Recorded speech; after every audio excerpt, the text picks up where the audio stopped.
जो लोग महाराष्ट्र से परिचित होंगे उन्हें पता होगा कि वहां पर जब जय भवानी कहते हैं तो जय शिवाजी का बुलंद नारा लगता है। जय भवानी, जय भवानी, जय भवानी, जय भवानी। आज हम यहां पर एक और ऐतिहासिक महाविजय का उत्सव मनाने के लिए इकट्ठे हुए हैं। आज महाराष्ट्र में विकासवाद की जीत हुई है। महाराष्ट्र में सुशासन की जीत हुई है। महाराष्ट्र में सच्चे सामाजिक न्याय की विजय हुई है। और साथियों, आज महाराष्ट्र में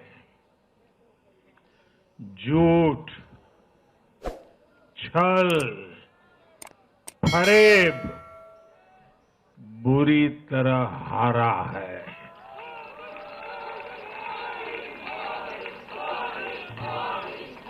विभाजनकारी ताकतें हारी है। आज नेगेटिव पॉलिटिक्स की पराजय हुई है। आज परिवारवाद की हार हुई है। आज महाराष्ट्र ने विकसित भारत के संकल्प को और मजबूत किया है।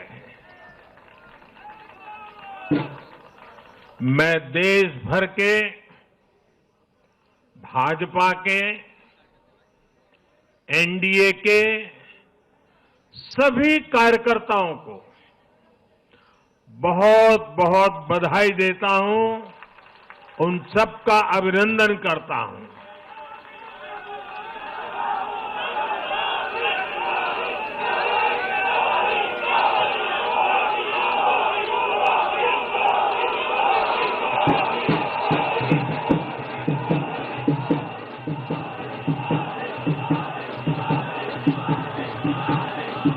मैं श्री एकनाथ शिंदे जी, मेरे परम मित्र देवेंद्र फडणवीस जी, भाई अजित पवार जी, उन सब की भी भूरी भूरी प्रशंसा करता हूं। साथियों, आज देश के अनेक राज्यों में उपचुनावों के भी नतीजे आए हैं। नड्डा जी ने विस्तार से बताया है, इसलिए मैं विस्तार में नहीं जा रहा हूं। लोकसभा की भी हमारी एक सीट और बढ़ गई है।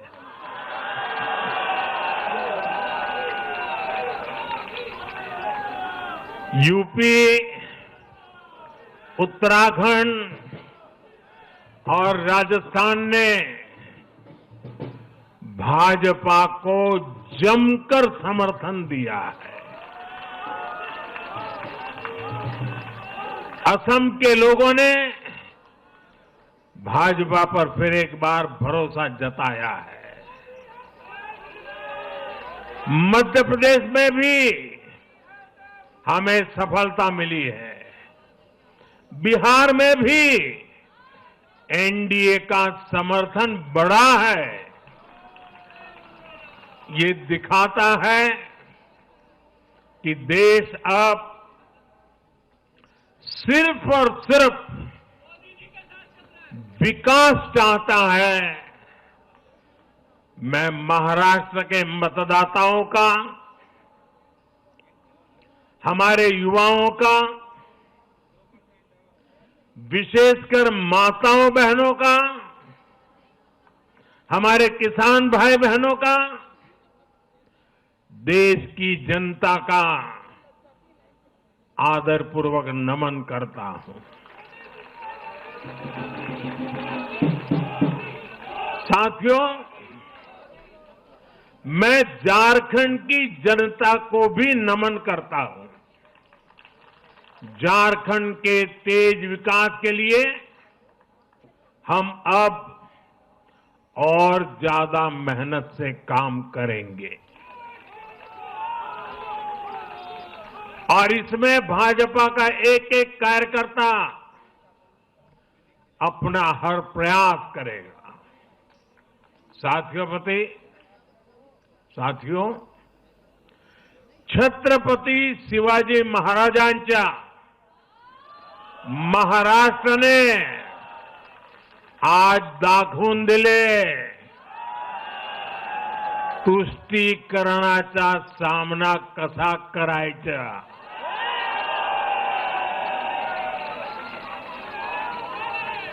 छत्रपती शिवाजी महाराज,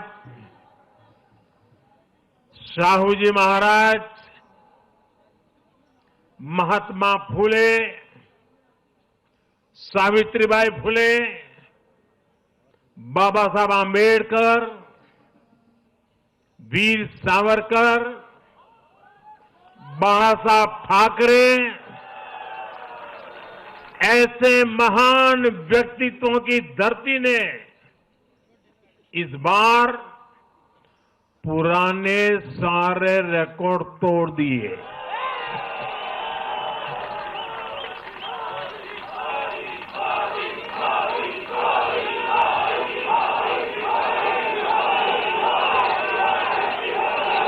और साथियों,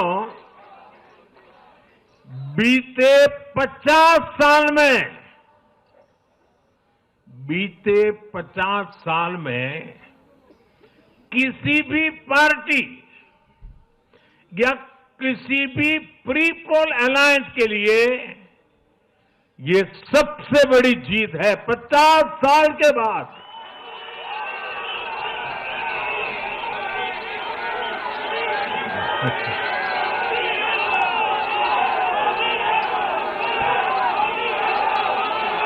और एक महत्वपूर्ण बात मैं बताता हूं, ये लगातार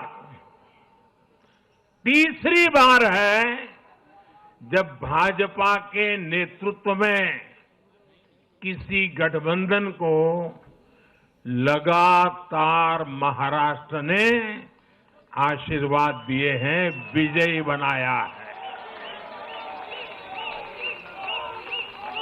और ये लगातार तीसरी बार है जब भाजपा महाराष्ट्र में सबसे बड़ी पार्टी बनकर उभरी है।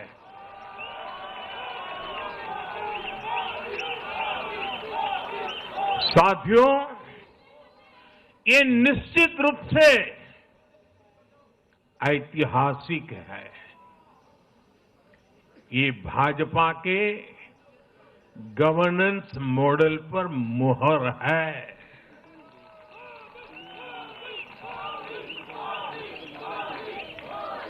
अकेले भाजपा को ही कांग्रेस और उसके सभी सहयोगियों से कहीं अधिक सीटें महाराष्ट्र के लोगों ने दी है। ये दिखाता है कि जब सुशासन की बात आती है तो देश सिर्फ और सिर्फ भाजपा पर और एनडीए पर भरोसा करता है।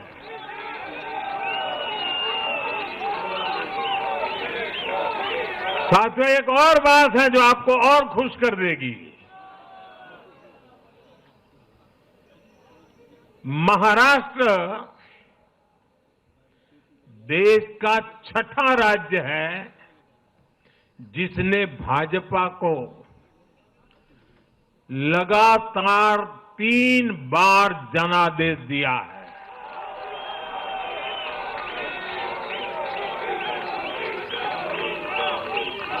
इससे पहले गोवा, गुजरात, छत्तीसगढ़, हरियाणा और मध्य प्रदेश में हम लगातार 3 बार जीत चुके हैं और बिहार में भी एनडीए को 3 बार से ज्यादा बार लगातार जनादेश मिला है।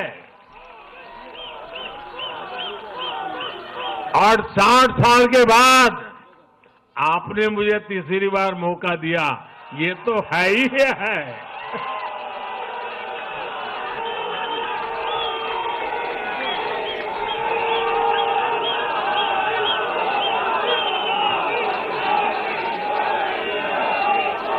ये जनता का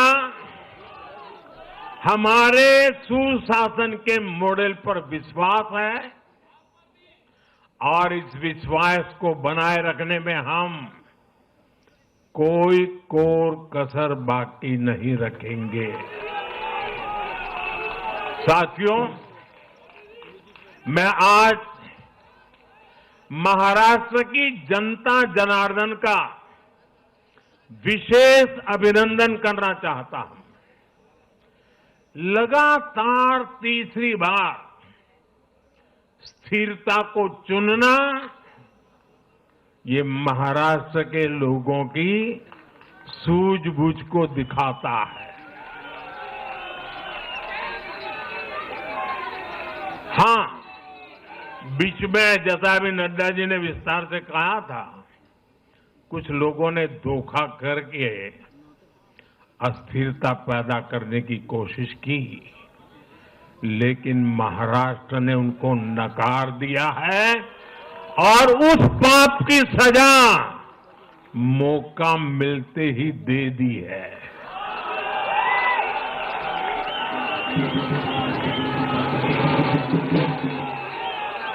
साथियों, महाराष्ट्र इस देश के लिए एक तरह से बहुत महत्वपूर्ण ग्रोथ इंजन है। इसलिए महाराष्ट्र के लोगों ने जो जनादेश दिया है वो विकसित भारत के लिए बहुत बड़ा आधार बनेगा। वो विकसित भारत के संकल्प की सिद्धि का आधार बनेगा।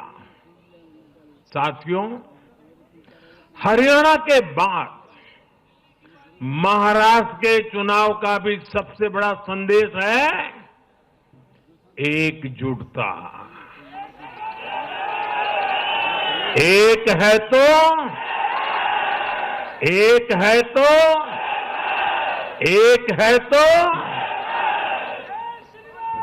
ये आज देश का महामंत्र बन चुका है।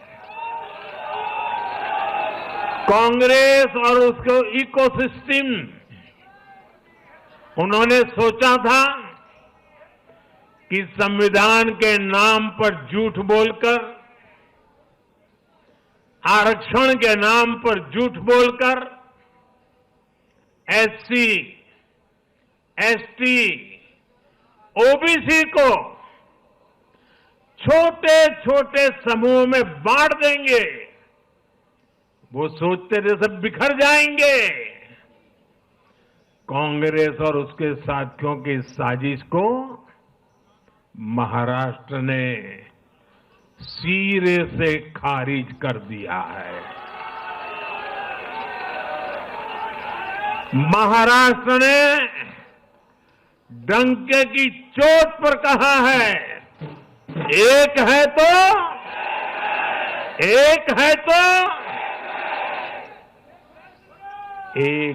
तो सेफ है के भाव ने जाति, धर्म, भाषा और क्षेत्र के नाम पर लड़ाने वालों को सबक सिखाया है, सजा की है।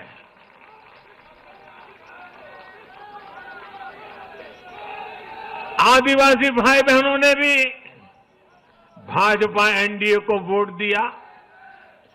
ओबीसी भाई बहनों ने भी भाजपा एनडीए को वोट दिया। मेरे दलित भाई बहनों ने भी भाजपा एनडीए को वोट दिया। समाज के हर वर्ग ने भाजपा एनडीए को वोट दिया। ये कांग्रेस और इंडी गठबंधन के उस पूरे इकोसिस्टम की सोच पर करारा प्रहार है, जो समाज को बांटने का एजेंडा चला रहे थे। साथियों,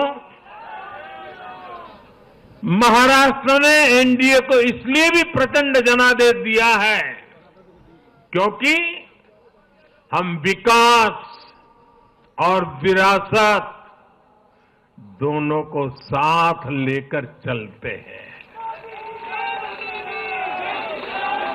महाराष्ट्र की धरती पर इतनी विभूतियां जन्मी है।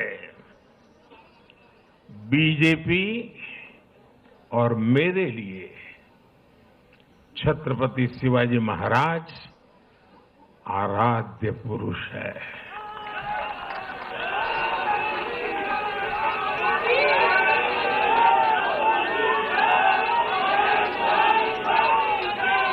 धर्मवीर छत्रपति संभाजी महाराज हमारी प्रेरणा है।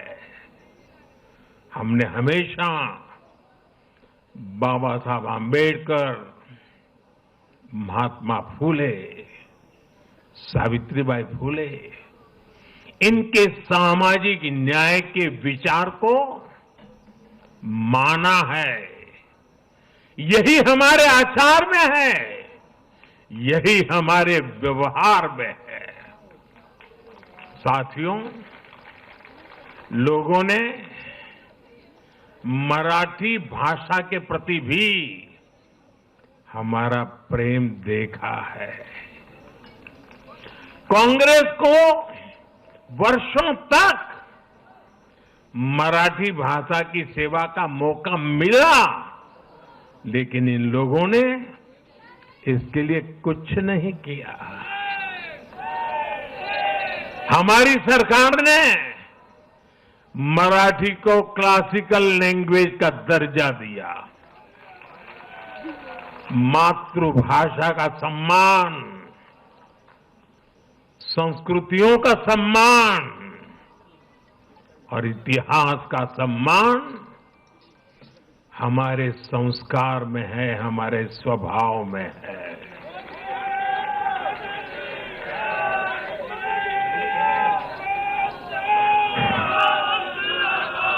और मैं तो हमेशा कहता हूं, मातृभाषा का सम्मान मतलब अपनी मां का सम्मान।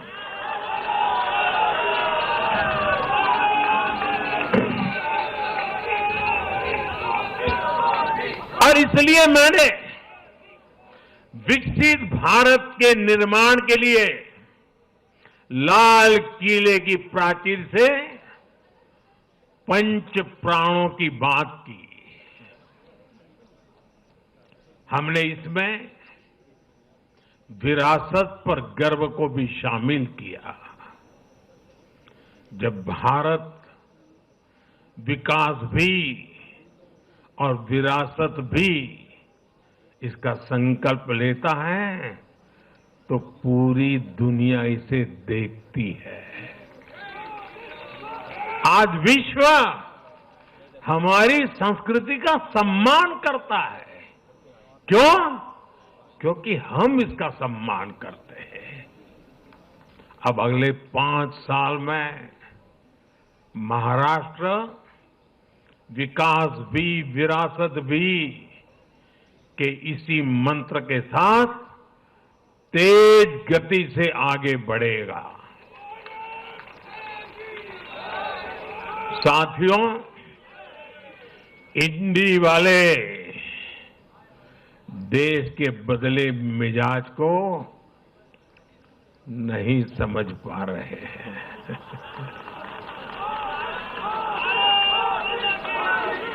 ये लोग सच्चाई को स्वीकार करना ही नहीं चाहते।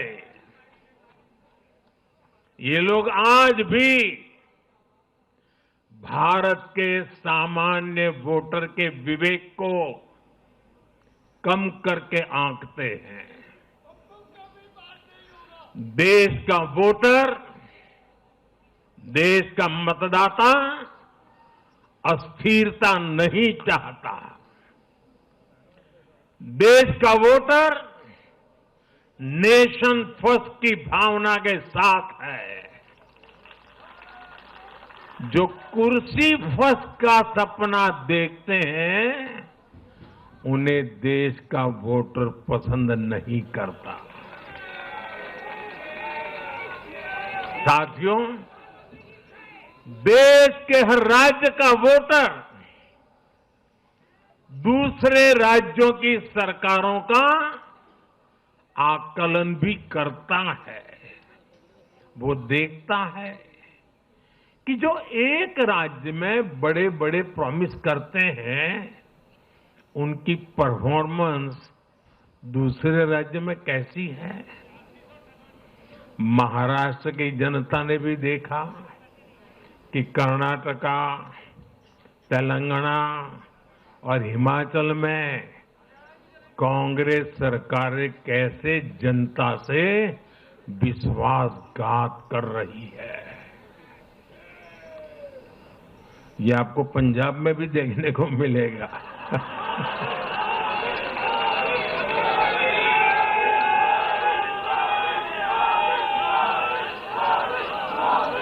जो वादे महाराष्ट्र में किए गए, उनका हाल दूसरे राज्यों में क्या है। इसलिए कांग्रेस के पाखंड को जनता ने खारिज कर दिया है। कांग्रेस ने जनता को गुमराह करने के, इसके लिए जो दूसरे राज्यों के अपने मुख्यमंत्री तक मैदान में उतारे, तब भी इनकी चाल सफल हो नहीं पाई। इनके ना तो झूठे वादे चले और ना ही खतरनाक एजेंडा चला। साथियों, आज महाराष्ट्र के जनादेश का एक और संदेश है। पूरे देश में सिर्फ और सिर्फ एक ही संविधान चलेगा।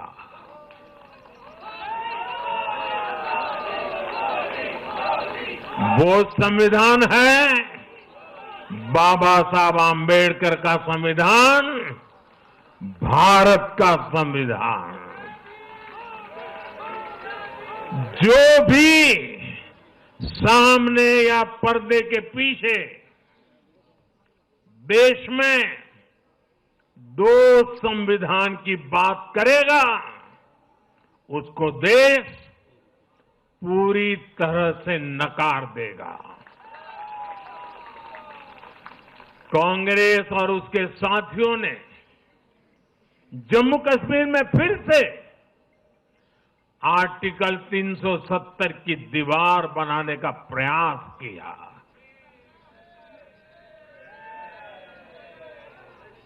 वो संविधान का भी अपमान है। महाराष्ट्र ने उनको साफ साफ बता दिया, ये नहीं चलेगा। अब दुनिया की कोई भी ताकत,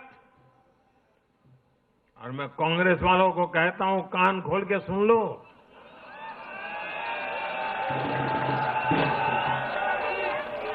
उनके साथियों को भी कहता हूं, अब दुनिया की कोई भी ताकत 370 को वापस नहीं ला सकती।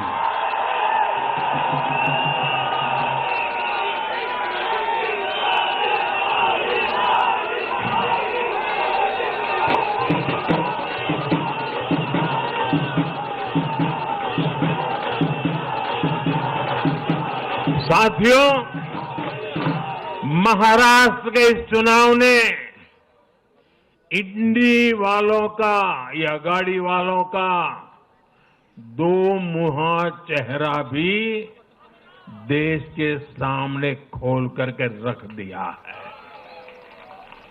हम सब जानते हैं बाला साहब ठाकरे का इस देश के लिए, समाज के लिए बहुत बड़ा योगदान रहा है।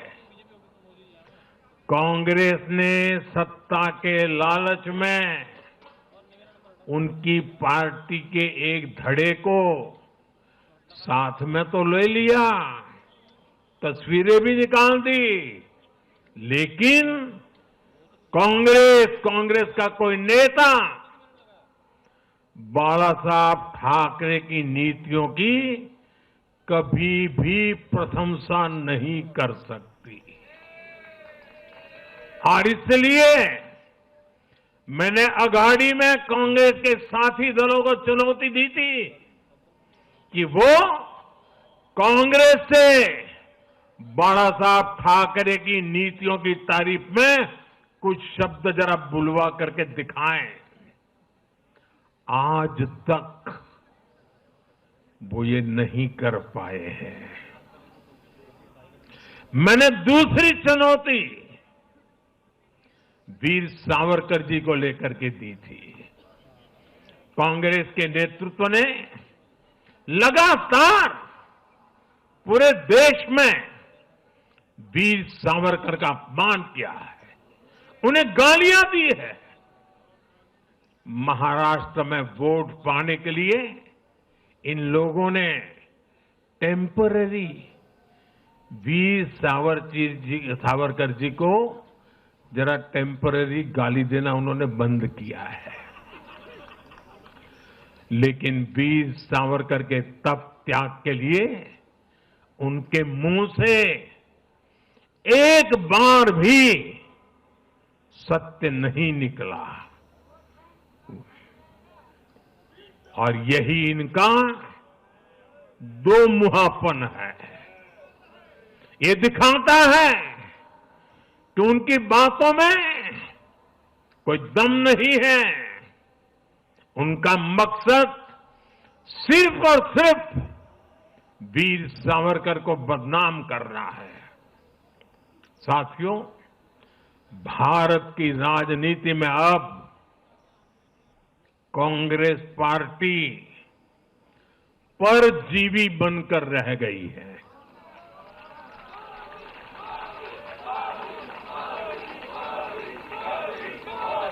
कांग्रेस पार्टी के लिए अब अपने दम पर सरकार बनाना लगातार मुश्किल हो रहा है। हाल ही के चुनावों में जैसे आंध्र प्रदेश, अरुणाचल प्रदेश, सिक्किम, हरियाणा और आज महाराष्ट्र में उनका सुपड़ा साफ हो गया।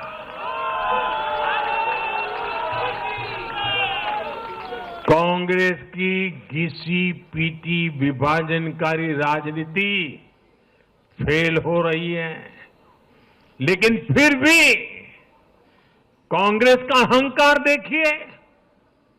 उसका अहंकार 7वें आसमान पर है।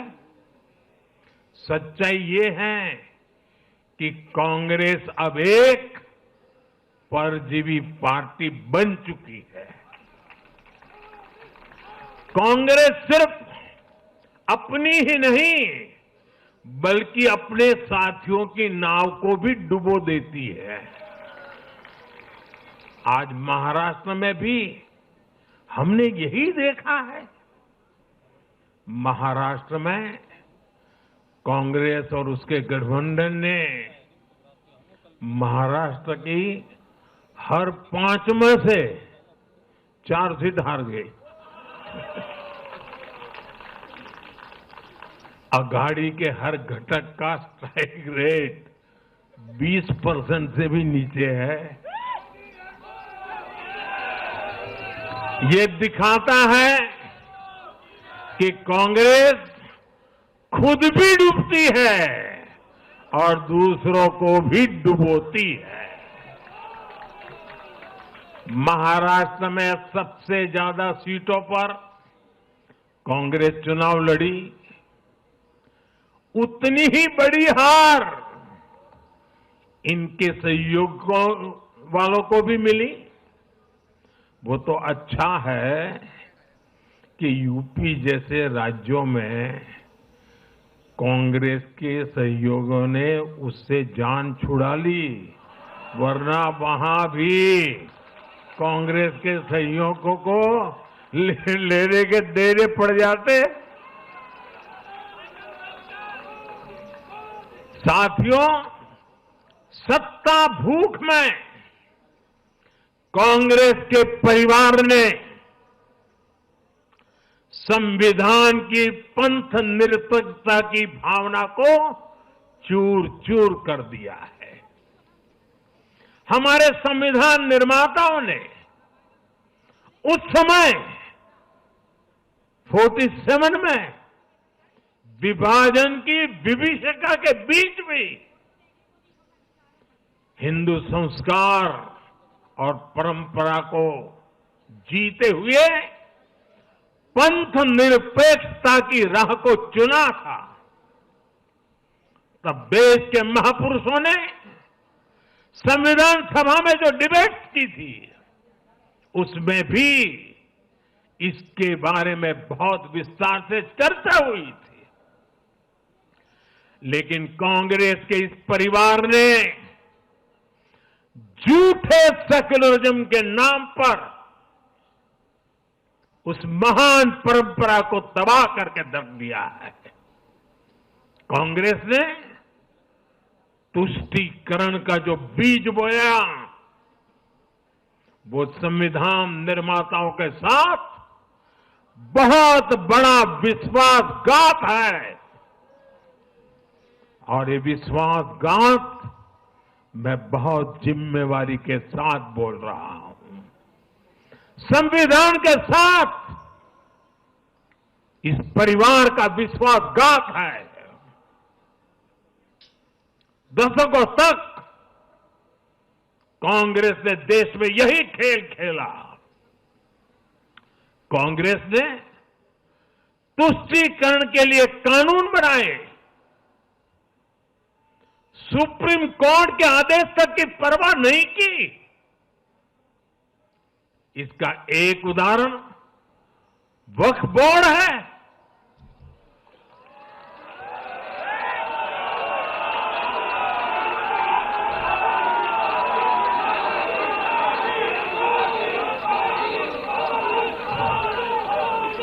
दिल्ली के लोग तो चौंक जाएंगे।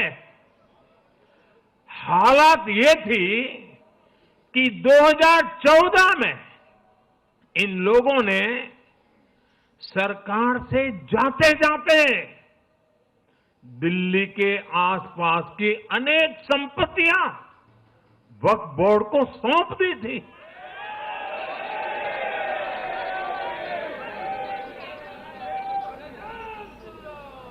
बाबा साहब आंबेडकर जी ने जो संविधान हमें दिया है ना, जिस संविधान की रक्षा के लिए हम प्रतिबद्ध है, संविधान में वक्फ कानून का कोई स्थान ही नहीं है। लेकिन फिर भी कांग्रेस ने तुष्टीकरण के लिए वक्फ बोर्ड जैसी व्यवस्था पैदा कर दी। ये इसलिए किया गया ताकि कांग्रेस के परिवार का वोट बैंक बढ़ सके। सच्ची पंथ निरपेक्षता को कांग्रेस ने एक तरह से मृत्यु दंड देने की कोशिश की है।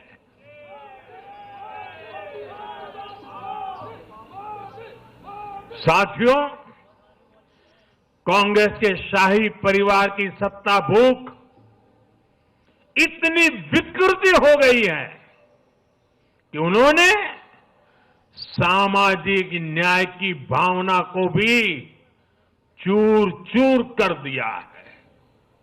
एक समय था जब कांग्रेस के नेता इंदिरा जी समेत खूब जात पात के खिलाफ बोलते थे, पब्लिकली लोगों को समझाते थे, एडवर्टाइजमेंट छापते थे। लेकिन आज यही कांग्रेस और कांग्रेस का एक परिवार खुद की सत्ता भूख को शांत करने के लिए जातिवाद का जहर फैला रहा है। इन लोगों ने सामाजिक न्याय का गला घोंट दिया है। साथियों, एक परिवार की सत्ता भूख इतने चरम पर है कि उन्होंने खुद की पार्टी को ही खा लिया है।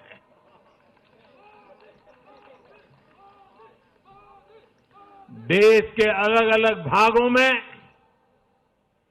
कई पुराने जमाने के कांग्रेस कार्यकर्ता हैं, पुरानी पीढ़ी के लोग हैं जो अपने जमाने की कांग्रेस को ढूंढ रहे हैं।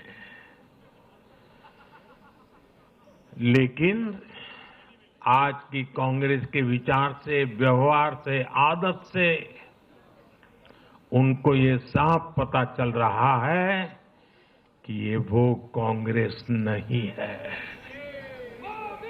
इसलिए कांग्रेस में आंतरिक रूप से असंतोष बहुत ज्यादा बढ़ रहा है। उनकी आरती उतारने वाले भले आज इन खबरों को दबा के रखे, लेकिन भीतर आग बहुत बड़ी है। असंतोष की ज्वाला भड़क चुकी है।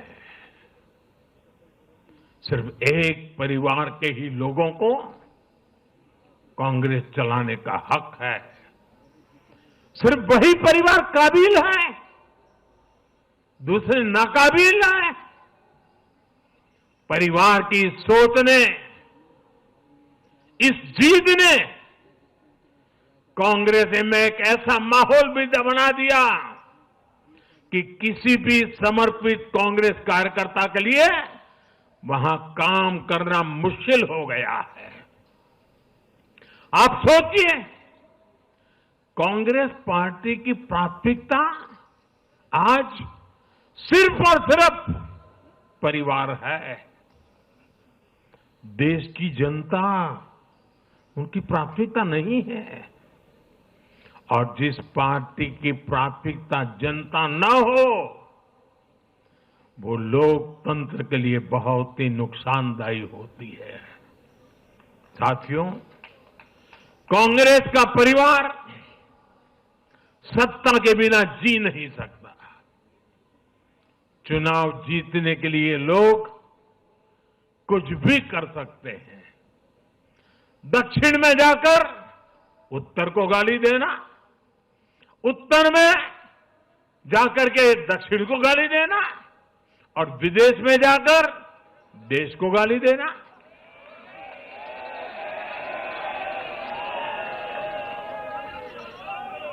और अहंकार इतना कि ना किसी का मान, ना किसी की मर्यादा, और खुलेआम झूठ बोलते रहना, हर दिन एक नया झूठ बोलते रहना। यही कांग्रेस और उसके परिवार की सच्चाई बन गई है। आज कांग्रेस का अर्बन नक्सलवाद भारत के सामने एक नई चुनौती बनकर खड़ा हो गया है। इन अर्बन नक्सलियों का रिमोट कंट्रोल देश के बाहर है और इसलिए सभी को इस अर्बन नक्सलवाद से बहुत सावधान रहना है। आज देश के युवाओं को, हर प्रोफेशनल को कांग्रेस की हकीकत को समझना बहुत जरूरी है। साथियों, जब मैं पिछली बार भाजपा मुख्यालय आया था तो मैंने हरियाणा से मिले आशीर्वाद पर आपसे बात की थी। तब हमें गुरुग्राम जैसे शहरी क्षेत्र के लोगों ने भी अपना आशीर्वाद दिया था। अब आज मुंबई ने, पुणे ने, नागपुर ने, महाराष्ट्र के ऐसे सभी बड़े शहरों ने अपनी स्पष्ट राय रखी है।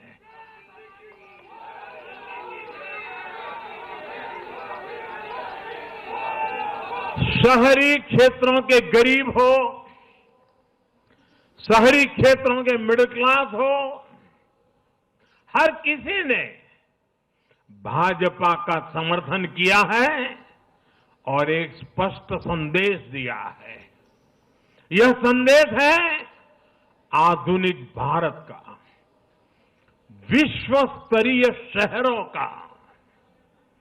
हमारे महानगरों ने विकास को चुना है, आधुनिक इंफ्रास्ट्रक्चर को चुना है और सबसे बड़ी बात, उन्होंने विकास में रोड़े अटकाने वाली राजनीति को नकार दिया है। आज बीजेपी हमारे शहरों में ग्लोबल स्टैंडर्ड के इंफ्रास्ट्रक्चर बनाने के लिए लगातार काम कर रही है। चाहे मेट्रो नेटवर्क का विस्तार हो, आधुनिक इलेक्ट्रिक बसें हो,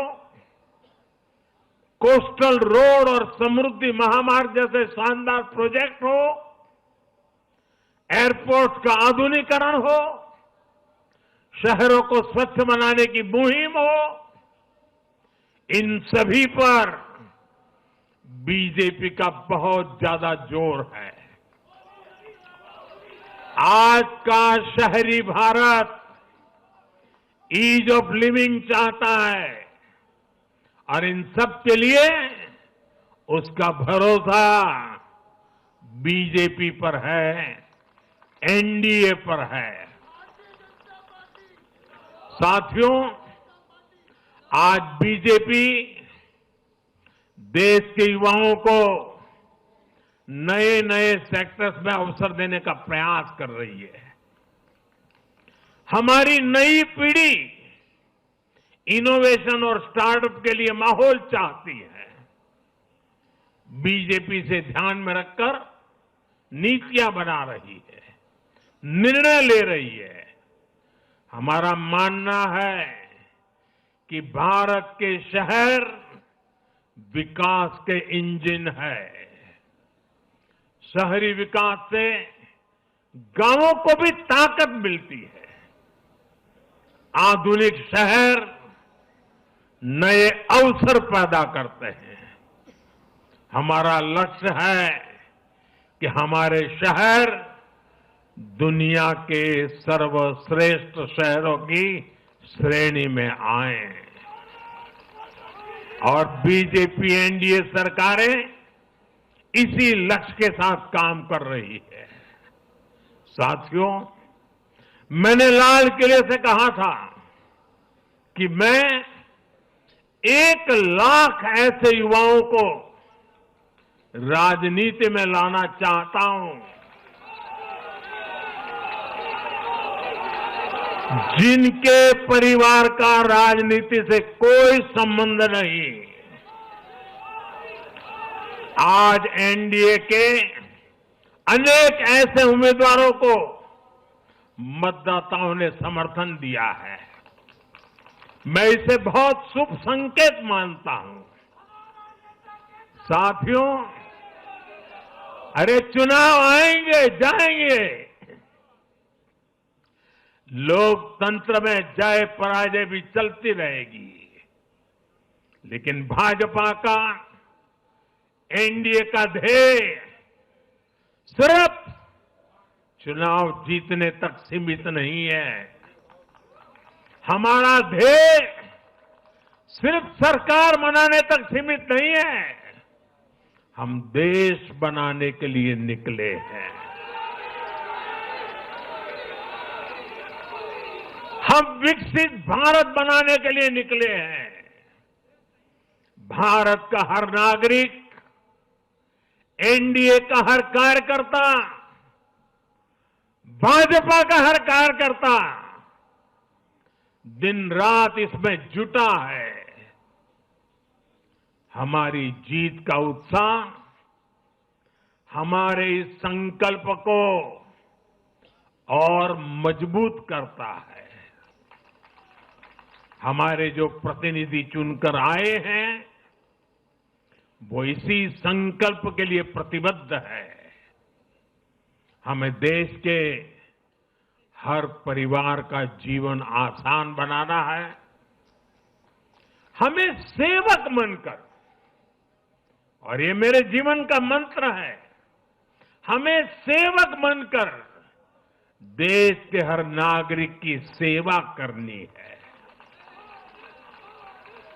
हमें उन सपनों को पूरा करना है जो देश की आजादी के मत वालों ने भारत के लिए देखे थे।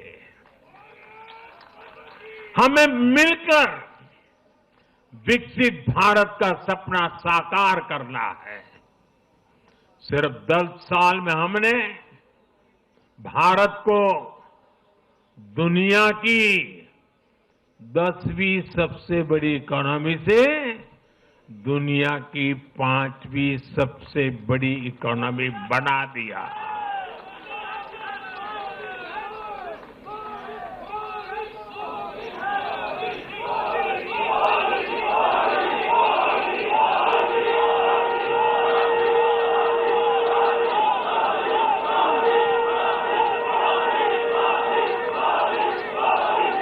किसी को भी लगता अरे मोदी जी 10 में से 5 पर पहुंच गए, अब तो बैठो आराम से। आराम से बैठने के लिए मैं पैदा नहीं हुआ।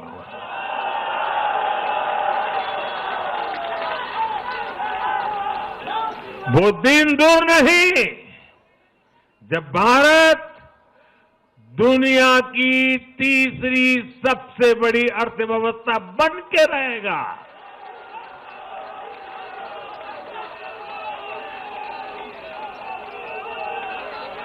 हम मिलकर आगे बढ़ेंगे, एकजुट होकर आगे बढ़ेंगे तो हर लक्ष्य पाकर रहेंगे। इसी भाव के साथ एक है तो